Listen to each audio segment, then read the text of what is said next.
August is ending, and with that we present the top 5 VR experiences and games of the month.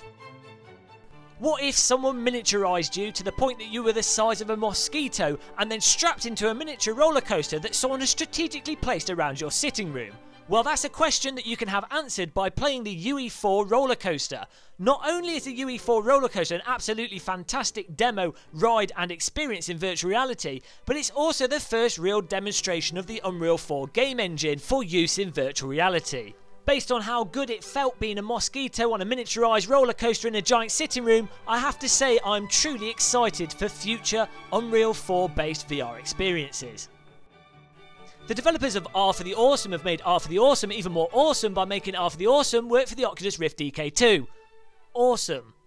Crucially, the developers of R for the Awesome have really paid attention to the details in terms of what makes a game work well for virtual reality. They've not just lazily ported things across, they've really considered lots of little details, such as when you fall off the building, you don't have to be staring at your crotch to play the game because the camera adjusts, but it adjusts at just the right moment so it feels perfectly natural to the player.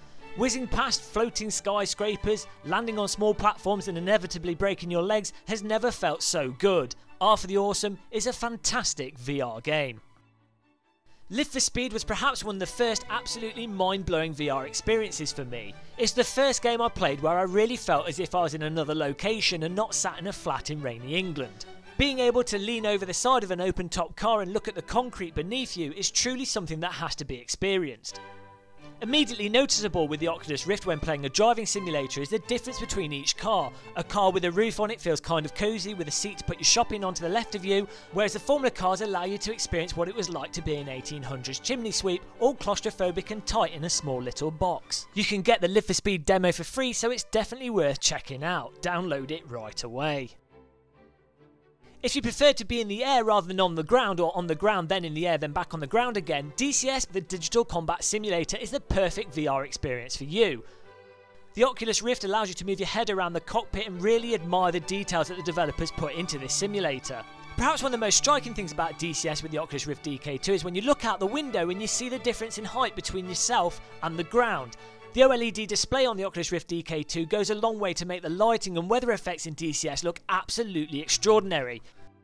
Whilst watching the sunset in my SU-25T, which comes free with the game, I got quite emotional and asked the plane if it wanted to come out for dinner with me. The plane replied with gear up, gear up, gear up, gear up, gear up, gear up, and with that we parted ways, never to talk about our feelings again. A word of warning with DCS, it currently doesn't work with AMD graphics cards and it can take a little bit of fiddling to get working, but moving into the future I think DCS is going to be an absolutely phenomenal VR game. And last of all, and perhaps completely by surprise, SubLevelZero, which is an absolutely incredible Descent clone that takes roguelike qualities, flat shaded graphics, awesome movement mechanics, and the inclusion of a banging 8-bit tune to really throw you into VR heaven. Though on the face of it, when looking at this on a screen, it might not look like the most spectacular thing to ever happen to VR gaming. But the implementation is absolutely flawless and nothing really feels quite like it. Maybe part of my excitement for this title is nostalgia, but really it just pushes all the right buttons. More excitingly, the developer is actually working to flesh the game out and add more features, so you've got to keep your eyes peeled for this. For now, you can download SubLevelZero free from their website, which I've linked below this video. And that was my top 5 VR experiences of this month. Of course, I probably forgot something, in which case I'm going to put it in next month's top 5 and pretend it actually happened then. I'm sneaky like that, you have to watch out.